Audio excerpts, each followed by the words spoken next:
ونصلي ونسلم على رسوله الكريم أما بعد فأعوذ بالله من الشيطان الرجيم بسم الله الرحمن الرحيم.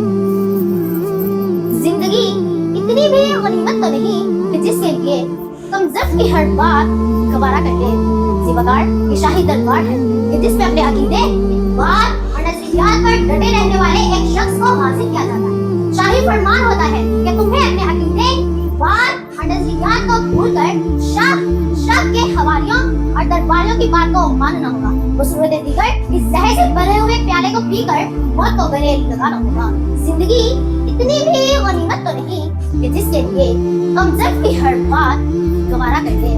زیبگار شاہ کے حوالیوں اور درباریوں کی بات کو پاؤں کی ٹھوکر پر رکھتے ہوئے اپنے عقیدے بات اور نظریات پر ڈٹا رہنے والا یہ شخص جب زہر کے پیالے کو پی کر موت کو گلے لگا دیتا ہے تو آج صدیاں گزر جانے کے بعد شاہ کے حوالیوں اور درباریوں کا نام تک کسی کو معلوم نہیں، لیکن حق و صداقت کے لیے اپنی زندگی پر موت کو ترجیح دینے والے اس شخص کو دنیا آج بھی سکرات کے نام سے یاد کرتی ہے. پھر یہ کہنا وجہ بنتا ہے کہ جس گھر سے کوئی مقتل میں گیا وہ شاد سلامت رہتی ہے.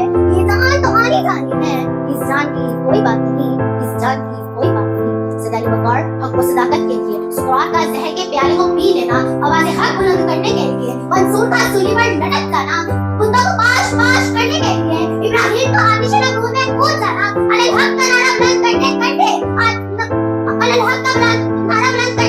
شمس تبریز کا خال کو کھنچوا لینا، احد کا ورد کرتے ہوئے موروں کی بارش میں بلال کا تپتی ہوئی ریت پر لیٹ جانا، اور وہ غلام محمد جانشان اسلام کا حق بن کر باطل کے آگے ڈٹ جانا، اور حسین کا سر کو جھکانے کی بجائے سر کو انہوں کے نیزہ پر سجا دینا.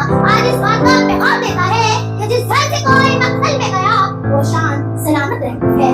یہ جان تو آنی جانی ہے، اس جان کی کوئی بات نہیں، اس جان کی کوئی بات نہیں. سدالی بکار یہ موضوع ہمیں پیغام دیتا ہے کہ ہمیں ظالم کے آگے مظلوم بن کر اشعار کی طرح لکھنے کی بجائے ظالم سے بغاوت کرتے ہوئے اس کے آگے شیر کی طرح کھڑے ہو جانا زندگی ہے. کرگس کی طرح ہواؤں کے اوپر چلتے ہوئے رکاوٹوں کی طرح بادے مخالف کسی کو اڑنا بھی اصل زندگی ہے. پانی کے بہاؤ کی سمت چلتے ہوئے موت پر ڈوب کر مرنے کی بجائے موجوں کا مقابلہ کرتے ہوئے ساحل پر اترنا ہی اصل زندگی ہے. کسی کی دہشت خوف اور موت کے ڈر سے سر کو جھکا کر گھٹ کر مرنے کی بجائے نڈر بہادر اور بے خوف ہو کر سر اٹھا کر چلنا ہی اصل زندگی ہے. اور جبرے ناروا سے مفاہمت کو ٹھکرا کر سر وقف ہوتے ہوئے بلاؤں سے لٹ جانا ہی اصل زندگی ہے. کیونکہ کچھ نہ کہنے سے بھی چھن جاتا ہے اعجاز سخن، ظلم سہنے سے بھی ظالم کی مدد ہوتی ہے.